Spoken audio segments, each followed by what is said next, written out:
Assuming that we do have an estate tax, it will have provisions in it, even though it is an offshore trust, it will have provisions in it recognizing the facts of life, that we have a U.S. estate tax, and it will make use of the credit shelter, the exemptions that are available under the tax law.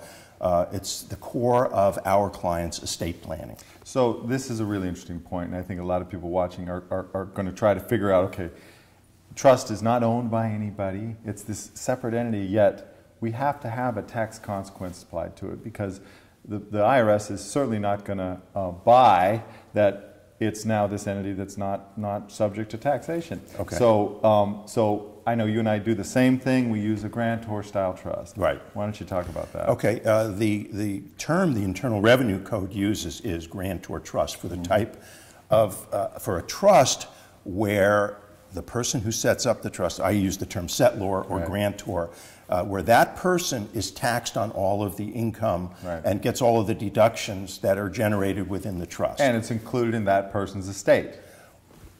Well, you can have a trust that's not included in their estate that's still a grantor trust. Right. Okay. But the typical typical asset protection trust, even though it's typically set up as an irrevocable trust, will be included in the grantor's estate, and all of the income of the trust will be taxable on the grantor's tax return currently, regardless of whether they get a distribution or not. There's a lot of mistaken information out there on the internet, and I think most of it comes from tax protester types. Yes. Even though they don't call themselves that anymore, where they create some kind of a copyrighted or copyrighted name for a trust that somehow isn't subject to U.S. tax law. It's just not true.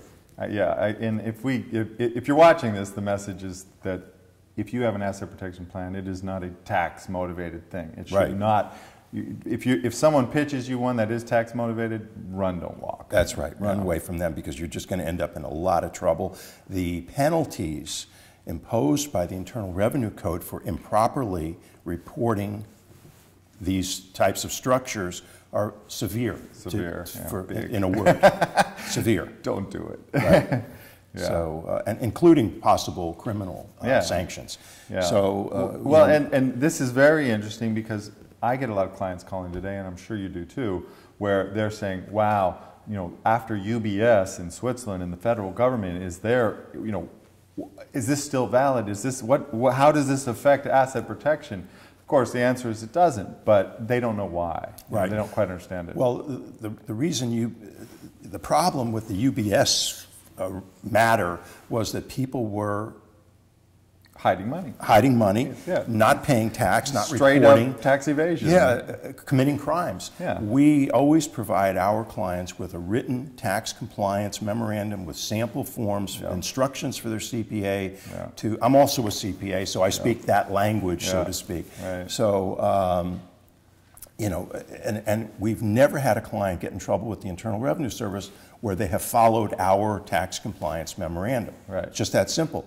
If you comply with the tax law, you're not going to have a problem. So the message to this is you're free to have your money offshore in a bank. You just have to report the income. It's really and the existence of the account separately to the treasury. And the existence of the account, and when you transfer the money, you have to let the IRS know, and that's it. It's not a big deal. It's not a big deal.